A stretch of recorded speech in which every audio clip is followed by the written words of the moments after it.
શિક્ષણ જગતમાં માર્ગદર્શનનો દરિયો એટલે ડોક્ટર મનીષ દોશી. કોંગ્રેસના પ્રવક્તાની સાથે તેઓ શિક્ષણવિદ પણ છે. છેલ્લા 20 વર્ષથી દર વર્ષે તેમની બુક બહાર પડે છે, જેમાં તેઓ અઢળક માર્ગદર્શન આપે છે કે 12th પછી શું કરવું.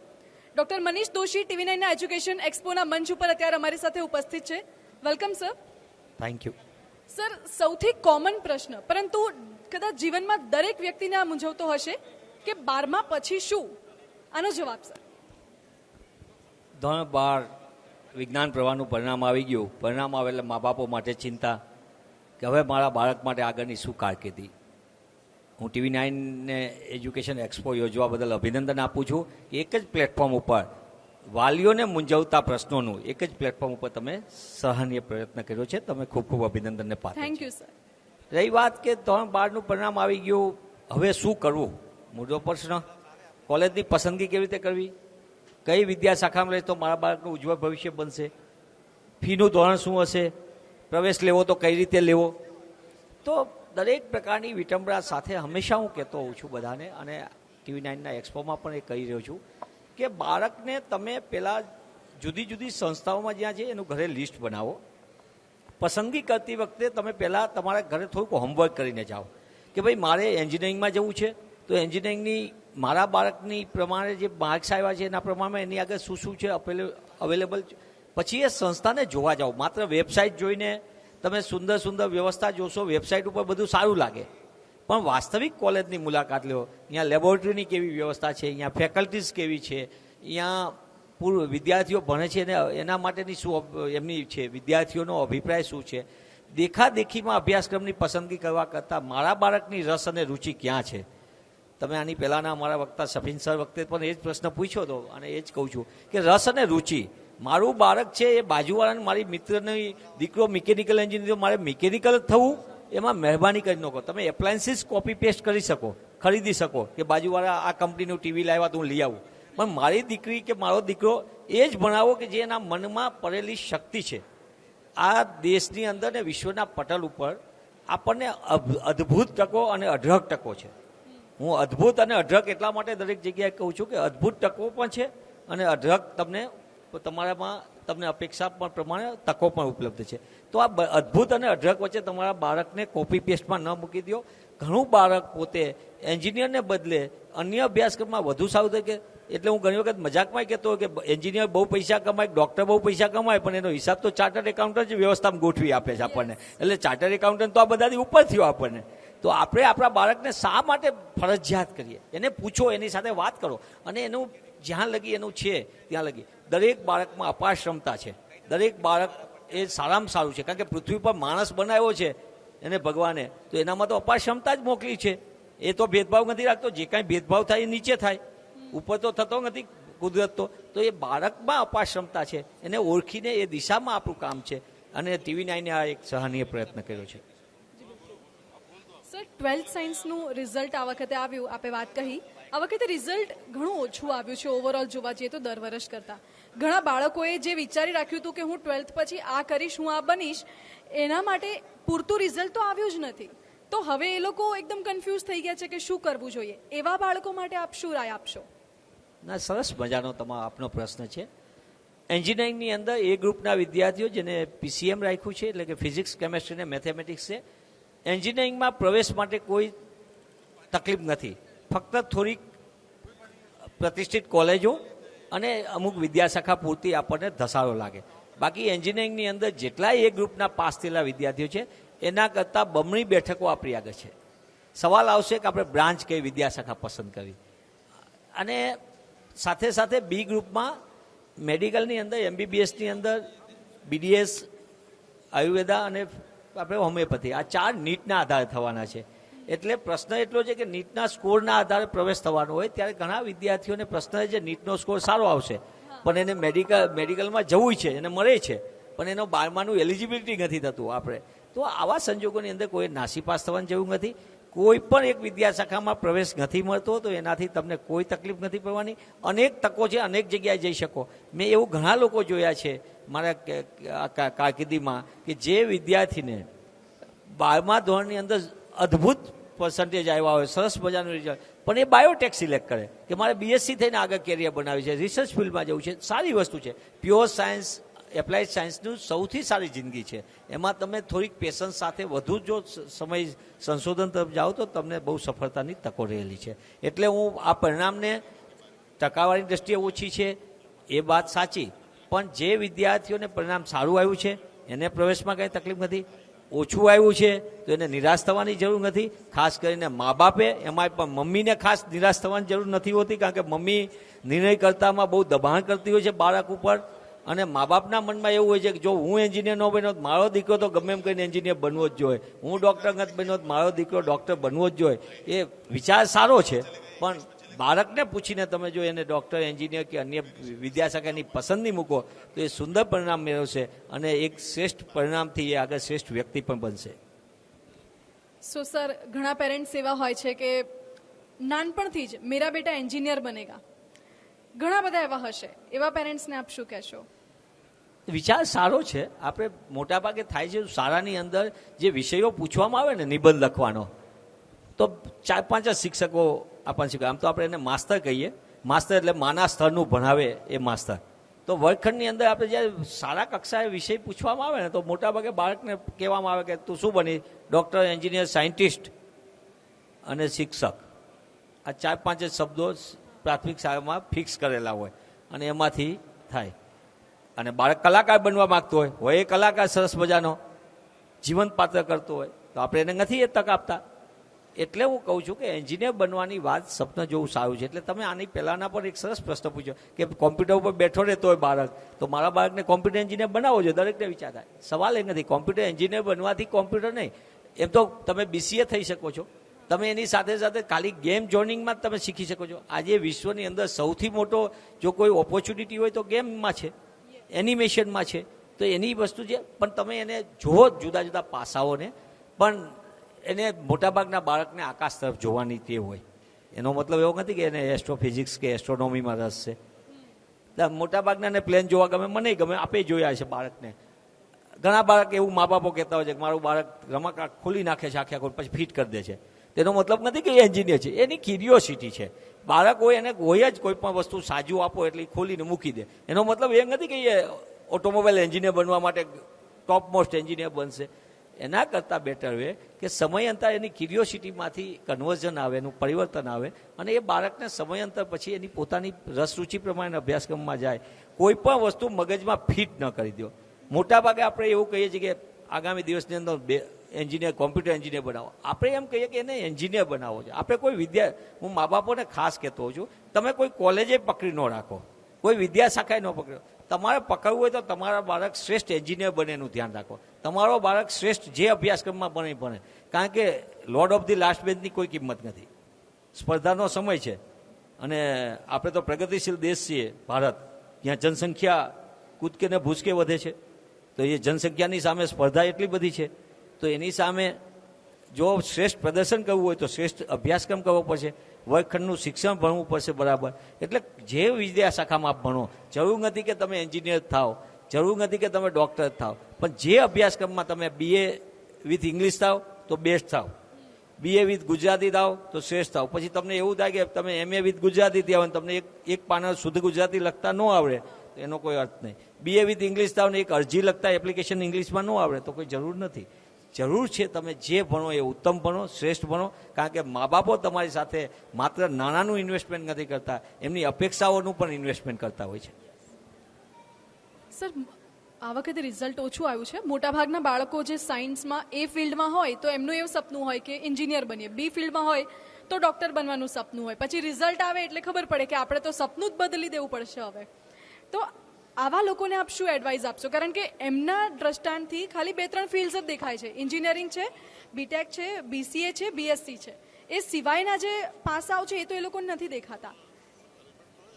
એન્જિનિયરિંગ માટે મેં પહેલાં પણ કીધું, એ ગ્રુપના વિદ્યાર્થીઓ જેને 45% થાય છે એમને કોઈ ચિંતા કરવાની જરૂર નથી. કોઈ જમાલપુર શાક માર્કેટની જેમ ધક્કામુક્કી કરવાની જરૂર નથી. શાંતિથી ઓનલાઈન અત્યારે બધાનું ઓનલાઈન રજિસ્ટ્રેશન માટેની પ્રક્રિયા શરૂ થઈ ગઈ છે. Admission committee four professional courses ACPC online એનું રજિસ્ટ્રેશન શરૂ થઈ ગયું છે. એના પછી એ રજિસ્ટ્રેશન પછી તમને તરત જ એની મોક ટેસ્ટ માટેનું તમારે ચોઇસ ફિલિંગ આવશે અને એ પ્રક્રિયામાં તમારે જોડાવાનું છે. પણ સાથે સાથે જેને ઇન્જિનિયરિંગમાં નથી મળતું અપાની અપેક્ષા મુજબનું, તો કોઈ મા બાપે નાસીપાસ થવાની જરૂર નથી, પણ જાગી જવાની જરૂર છે. તો એને જાગી જવા માટે શું, બીએસસી વિથ ફિઝિક્સ થાવ. આપણી અહીંયા શ્રેષ્ઠ, દુનિયાની શ્રેષ્ઠ કહેવાય એવી Indian space research organisation ISRO એ અમદાવાદમાં છે. ફિઝિકલ રિસર્ચ લેબોરેટરી પીઆરએલ, ચંદ્ર ગ્રહ ઉપરનું જે ચંદ્રયાન માટેની ડિઝાઇન બનાવી આપણા સાયન્ટિસ્ટે પીઆરએલ અમદાવાદમાં બનાવી છે. પણ મોટાભાગે આપણે શું કરીએ છીએ કે આઈઆઈએમ આગળ પસાર થઈએ, અહીંયા ઢોસો સારો મળે, પણ આઈઆઈએમના દરવાજા ઉપર કઈ રીતે અંદર નથી જતા. આપણે પીઆરએલ આગળથી પસાર થઈ પણ આપણે અટીરા અને પીઆરએલની મુલાકાત નથી લેતા. એટલે પીઆરએલ અને ISRO institute of plasma research Gandhinagar, એમાં જો તમે બીએસસી વિથ ફિઝિક્સ થાવ, બીએસસી વિથ સ્ટેટિસ્ટિક થાવ, બીએસસી વિથ મેથ્સ થાવ, અદ્ભુત તકો છે. 5 વખત અરજી કરે આપણા છોકરાઓ, એમને મળતા નથી જે એમના કેલિબર પ્રમાણે. તમારે એને ઇન્ટરવ્યૂ ક્રેશ કરવો પડે, એની રિટર્ન ટેસ્ટ ક્રેશ કરવી પડે, તમારે એની પ્રોસિજરમાં થવું પડે. પણ બીએસસી થયેલો વિદ્યાર્થી પોતાની ઉત્તમ કારકિર્દી કરી શકે છે જો એને ભણવાની ધગશ હોય તો. એન્જિનિયરિંગનું પદ છૂટી ગયું, ચિંતા નહીં કરવાની. એન્જિનિયર નહીં બન્યો, એન્જિનિયર કરતાં વધુ સારું થઈ શકશે. બીએસસી વિથ ફિઝિક્સ થાવ, એમએસસી વિથ ફિઝિક્સ થાવ, તમને સારામાં સારી વસ્તુ તક છે. બીએસસી વિથ મેથેમેટિક્સ થાવ, એમએસસી વિથ મેથેમેટિક્સ થાવ, તમને તક છે. બીએસસી વિથ સ્ટેટિસ્ટિક થાવ, એમએસસી સ્ટેટિસ્ટિક થાવ, અદ્ભુત તકો છે. સવાલ એ છે કે હું ઓલું ચૂકી ગયો એમાં ને એમાં બાકીના 25 વર્ષ ચૂકી જવું, એના કરતાં એ ચૂકી ગયો છું, ઓકે, મારે હવે નવું શું કરવું? જાગી જાઓ, જાગીને બરાબરની મહેનત કરવાની. મહેનત ઓછી કરી એવું નહીં કહું, મજાક મસ્તી એ ઉંમર છે બાળકની, એ કરે, પણ પછી આખી જિંદગી મજાક મસ્તીમાં આપણે પાર્કિંગમાં ને બસ સ્ટેન્ડ ઉપર વિતાવી છે કે આપણે ઓફિસમાં બેસીને એક્ઝિક્યુટિવ થવું છે, તો 5 વર્ષ જાગીને મહેનત કરવી પડે. મહેનત સિવાય કોઈ સફળતાનો કોઈ દિવસ શોર્ટકટ હોઈ શકે નહીં. તમારે મહેનત મહેનત ને મહેનત, એનાથી જ સફળતા મળે. એટલે જ કહું છું, હું ઘણા જગ્યાએ કેરિયરના સેમિનારમાં પણ કહેતો હોઉં છું કે સફળતાના કોઈ તૈયાર પોશાક નથી મળતા. બીજા બધા શર્ટ પેન્ટ ને સૂટ ટાઈ બાય બધું મળે, પણ સફળતા મેળવવી હોય તો એની માટે મહેનત કરવી પડે. અને એટલા માટે જ એવા બાળકો જેને અપેક્ષા મુજબનું પરિણામ નથી, ખાસ કરીને મમ્મી પપ્પાના અપેક્ષા મુજબનું પરિણામ નથી આવ્યું, તો એમને નાસીપાસ થવાની જરૂર નથી, પણ જાગી જવાની જરૂર છે. સર, બાળકો 2 પ્રકારના હોય છે. અમુક એવા કે જેઓ મહેનત અને સંઘર્ષ કરવા તૈયાર છે, પરંતુ ક્યાંક ને ક્યાંક એવા સંજોગો ભેગા નથી થતા. અને બીજા બાળકો એવા કે જેઓ એ દ્રષ્ટિથી જુએ છે કે અગર મને મહિનાની 35 થી 40 હજાર સેલેરી મળી ગઈ, મારે એવી જોબ જોઈએ છે, કઈ ફિલ્ડ, શું ભણવું છે, એ બધાથી કોઈ લેવા દેવા નથી. એક સરસ મજાની વાત કીધી કે ઘણા લોકો એવું કે, હું ઘણી વખત કહેતો જોઉં છું, એટલે બહાના કરવાથી કોઈ દિવસ સફળતા ન મળે. બહાને બાજ હોય ને એ માણસ હંમેશા દુઃખી થાય.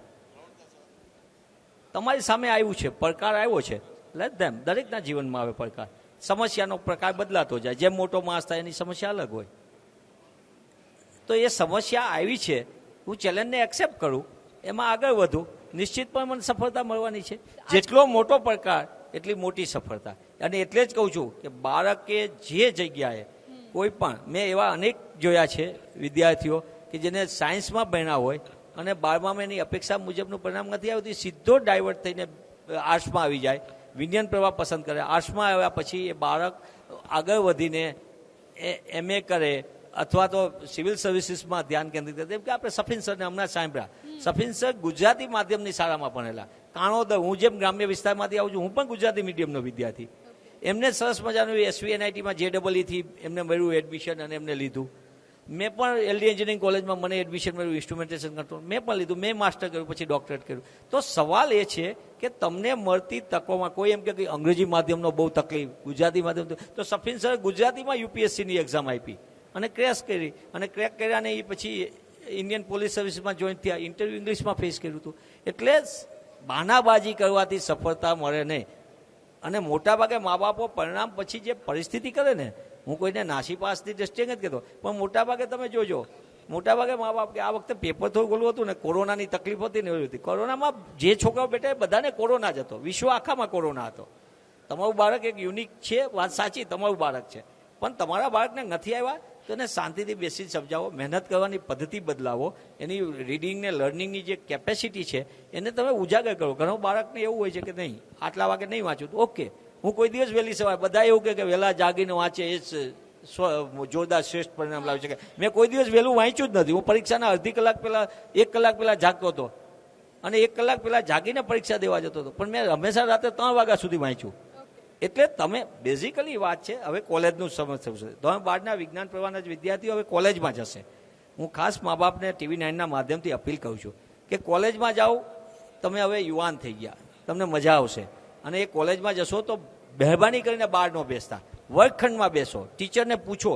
એક વખત તમે વર્ગખંડમાં બેસવાની પ્રેક્ટિસ કરીને લાઇબ્રેરીમાં બેસતા પ્રેક્ટિસ કરી, મને એમ લાગે છે કે તમને સફળતામાં કોઈ નહીં રોકી શકે. એ જ મા બાપ જે નિરાશા અનુભવતા હતા કે હવે મારા બાળકનું શું થશે, એ જ મા બાપો એમ કહે છે કે મારા બાળકનું શ્રેષ્ઠ પરિણામ આવ્યું. જે સોસાયટીની અંદર એના મા બાપ થોડાક દિવસ માટે બધાને મળવાનું ડિસ્કનેક્ટ થઈ ગયા છે, એ જ મા બાપ સામેથી ગેટ ટુગેધર કરશે કે મારો બાળકે શ્રેષ્ઠ પરિણામ લાવ્યું. સર, આજકાલના સ્ટુડન્ટ્સ એક કદાચ આ સિસ્ટમ પણ કહી શકાય કે એ લોકો પેકેજ કેટલું છે ને એ જોઈને નક્કી કરે છે કે હવે મારે કઈ ફિલ્ડમાં જવું છે. એ સિસ્ટમ જ એવી થઈ ગઈ છે કે જોબ ઓરિએન્ટેડ જ સ્ટુડન્ટ્સ જોવે છે. અગર 10-12 લાખનું પેકેજ આ ફિલ્ડમાં મળે છે તો જ આમાં જવું છે. પછી ભલે આ ફિલ્ડ પેશન હોય પણ પેકેજ નથી મળતું તો જવું નથી. એ માનસિકતા બાળકોની એવી થઈ ગઈ છે. તો શું એ સિસ્ટમનો ફોલ્ટ છે કે પછી એજ્યુકેશન સિસ્ટમમાં કોઈ બદલાવની જરૂર છે? નહીં, નિશ્ચિતપણે અંતે તો માનવ સહજ વાતમાં માણસનો સ્વભાવ શું છે, સફળતાનું માપદંડ શું? પૈસા તો છે જ અનિવાર્ય. તમારે સુવિધા જોતી છે તો તમારે જુદા જુદા પ્રકારના તમારે પેકેજીસની જોવાનું છે. તમે કોઈ પણ જગ્યાએથી આ શ્રેષ્ઠ, પણ શ્રેષ્ઠતામાં અંતે શું? તમે ઉત્તમ કલાકાર થયો, ઉત્તમ પ્રકારનો કલાકાર, પણ એ અંતે તો જોવાનું ને કે મારા પિક્ચરના મને કેટલા પૈસા મળ્યા છે. સલમાન કે શાહરૂખ ખાન ગમે એટલી સારી કરે પ્રેક્ટિસ કે અમિતાભ બચ્ચન કરે, કલાકાર બધા વખાણે, પણ એ તો અંતે તો જોવાનો કે મને કે મારી કલાકારી, મારા આર્ટનો મને કેટલા પૈસા મળ્યા છે. એમ દરેક વ્યક્તિને સફળતાની સાથે એની સુવિધા, એના જીવન ધોરણમાં બદલાવ આવે અને હોવો જ જોઈએ, કેમ નહીં. પણ એટલે જ કહેતો હોઉં છું કે 5 વર્ષ મહેનત કરો અને 50 વર્ષ આનંદથી જીવો. અને મગર 5 વર્ષ ગમે એમ મસ્તી કરો, મજાક કરો અને 50 વર્ષ અટવાયા કરો. એટલે નક્કી તમારે કરવાનું, તમારે અટવાવું છે, ભટકાવવું છે કે સરસ મજાનું સેટ થઈને ચેર ઉપર બેસવું છે, નક્કી આપણે કરવાનું છે. કોઈ દિવસ વ્હાઇટ કોલર હોય કે બ્લુ કલર જોબ, દરેકમાં મહેનત છે. નાનો વ્યક્તિ ટેકનિશિયન છે તો એને મહેનત છે, મોટો વ્યક્તિ છે સુપરવાઇઝર એને મહેનત છે, એક્ઝિક્યુટિવ છે એને છે, મેનેજમેન્ટમાં મેનેજર છે એને, દરેકને અલગ અલગ પ્રકારની જોબનો ડિફાઇન કરેલી હોય છે અને એના આધારે સેલરી મળતી હોય છે. અને સેલરી જ અંતે તો 31મી તારીખ આવે ત્યારે આપણા ખાતામાં કેટલા પૈસા આવ્યા એના આધારે જ બાકીનું નક્કી થતું હોય છે. એટલે હું આને એજ્યુકેશન સિસ્ટમને નહીં કહું, પણ એટલું નિશ્ચિતપણે કહીશ કે તમે જ્યારે કોઈ પણ જોબ કરતા હોય ત્યારે મોટા ભાગે તમે એજ્યુકેશન સિસ્ટમ અને એમ્પ્લોયમેન્ટને 100% રોજગાર સાથે જોડાણ જ છે, એમાં કોઈ વસ્તુ નથી. પણ સાથે સાથે તમારી હોબીને પણ તમે ધ્યાન રાખો. ધારો કે તમને આ સમય એવો આવે કે ક્યાંક તમારી સાથે કટ ઓફ આવે, અચાનક તમને કંપનીએ તમને એમ કહી દીધું કાલથી ન આવતા, તો તમે શું કરશો? એ શું કરશો એ પ્રશ્ન ઊભો થાય ને ત્યારે એમ કેવું છે કે હું મારું મનતું કામ કરીશ, મનગમતું કામ કરીશ. એટલે સમજી લેવાનું કે તમે ક્યાંય અટવાના નથી. એ કંપનીવાળાનો ફોલ્ટ છે, કંપનીવાળાએ તમને ગુમાવ્યા છે. તમે શ્રેષ્ઠ માણસ થશો ને સફળ થશો કારણ કે તમને ખબર છે કે મારું મનગમતું કામ હું કરી શકું છું. સર, લાસ્ટ થિંગ, નવી એજ્યુકેશન નીતિમાં જે 5+3+3+2ની પોલિસી છે એ વિશે આપ શું માનો છો? આ રાષ્ટ્રીય શિક્ષણ નીતિ એ સમય સાથે શિક્ષણમાં બદલાવ માટેની જરૂરિયાત છે. રાજીવજી જ્યારે દેશના પ્રધાનમંત્રી હતા ત્યારે આ દેશમાં 86ની અંદર આખી રાષ્ટ્રીય શિક્ષણ નીતિ આવી અને તે સમયે લોકો કહેતા હતા કોમ્પ્યુટર લિટરસી આવી તો બધા લોકો એવું કહેતા હતા કે આ કોમ્પ્યુટર આવવાથી આપણને બેરોજગારી વધશે. આજે વિશ્વની અંદર 10 વ્યક્તિ ભારતીય કામ કરે છે, એમાંથી વિશ્વની અંદર કોઈ પણ કામ કરતા એમાંથી 7 ભારતીય છે. આપણે કોમ્પ્યુટર સોફ્ટવેર એક્સપોર્ટમાં આપણે ટોપ ઉપર છીએ. આપણા સિલિકોન વેલીમાં ગમે ત્યાં જુઓ તો તમને ફાફડા, જલેબીને ઢોકળાની વાત કરનારા ગુજરાતી જોવા મળે અને ભારતીય જોવા મળે આપણને. એ ભારતની તાકાત છે. અને એટલા માટે કે ત્યારે આપણે કોમ્પ્યુટર લિટરસી ઉપર ધ્યાન કેન્દ્રિત કર્યું, અભ્યાસક્રમ લાવ્યા અને એના આધારે આપણે આગળ વધ્યા. હવે આ રાષ્ટ્રીય શિક્ષણ નીતિમાં નવી વસ્તુ છે, એટલે નવી વસ્તુ છે. શિક્ષણમાં પ્રયોગો થવા જોઈએ, નવા બદલાવે આવવા જોઈએ, પણ સાથે એ પણ વ્યવસ્થા જરૂરી છે કે આપણે એ બદલાવ માટે આપણું વ્યવસ્થા તંત્ર તૈયાર છે, આપણા શિક્ષકો તૈયાર છે, આપણી ફેકલ્ટીઝ તૈયાર છે કે નહીં. ખાલી આપણે બોર્ડ બદલી દેવાથી રાષ્ટ્રીય શિક્ષણ નીતિ નહીં લાગુ કરવા માટેની વ્યવસ્થા તંત્રનું જો આયોજન બરાબર થશે તો મને એમ લાગે છે કે સફળતા નિશ્ચિત છે. અને તો કોઈ પણ રાજ્ય કે રાષ્ટ્રની પ્રગતિ માટે સૌથી કોઈ ચાલક બળ હોય તો એ શિક્ષણ વ્યવસ્થા છે, અને શિક્ષણ વ્યવસ્થામાં જેટલો સુધાર સાથે સારું હશે એટલું ભારતની પ્રગતિ થશે. સો લાસ્ટ ક્વેશ્ચન, આજકાલના યુથને આપ શું મેસેજ આપશો? માત્ર મહેનત, વર્ગખંડનું શિક્ષણ, ભણવા ટાઈમે ભણો, રમવા ટાઈમે રમો. આપણે ગ્રાઉન્ડમાં જાય ત્યાં બાળકની મમ્મી બૂમો પાડે કે તું વાંચવા બેસ, એ બંધ કરો, એની જરૂર નથી. રમવા ટાઈમે એને રમવા દો, વાંચવા ટાઈમે એ વાંચે. અંતે તો બાળકને મેં પહેલાં પણ કીધું, ફરીથી કહું છું, સફળતાના તૈયાર પોશાક મળતા નથી. સફળતાના પોશાક તૈયાર કરવા પડે, અને એના માટે મહેનત જ છે. મહેનત સિવાયનો કોઈ શોર્ટકટ તમને સફળતા અપાવી શકે નહીં. કોઈ ઘટનાક્રમ બને, કોઈક એક્સિડન્ટલી કોઈક થઈ જાય, પણ એક્સિડન્ટ એકાદ બે વખત થાય, એ સાયકલ સાથે થાય, વ્હીકલ સાથે થાય. જિંદગીમાં તો તમારે મહેનત જ કરવી પડે, અને મહેનત માટે તમે સારું લર્નિંગ કરો, સારું રીડિંગ કરો, અને તમે સરસ મજાનું વર્ક કરો. ભવિષ્ય ઉજ્જવળ છે. જે કોઈ અભ્યાસક્રમમાં ભણો એમાં ઉત્તમ ભણો, શ્રેષ્ઠ ભણો. ટકાવારીની દ્રષ્ટિએ નથી કહેતો, ટકાવારી 65 આવે, 75 આવે, 60 આવે, એ જરૂર નથી, પણ ફંડામેન્ટલ તમારા મજબૂત હશે તો કોઈ પણ કંપની તમને નોકરી આપવા માટે રેડ કાર્પેટ કરશે, જેવી રીતે તમે અત્યારે રેડ કાર્પેટ રાખી છે. જી બિલકુલ. Thank you so much sir અમારી સાથે જોડાવા માટે. Thank you. આ હતા ડૉક્ટર મનીષ દોશી. તમામ બાળકોને એ સંદેશ મનીષ દોશી તરફથી કે સંઘર્ષ કરો, મહેનત કરો, કારણ કે મહેનત સિવાય કોઈ ઉપાય, કોઈ જ રસ્તો નથી.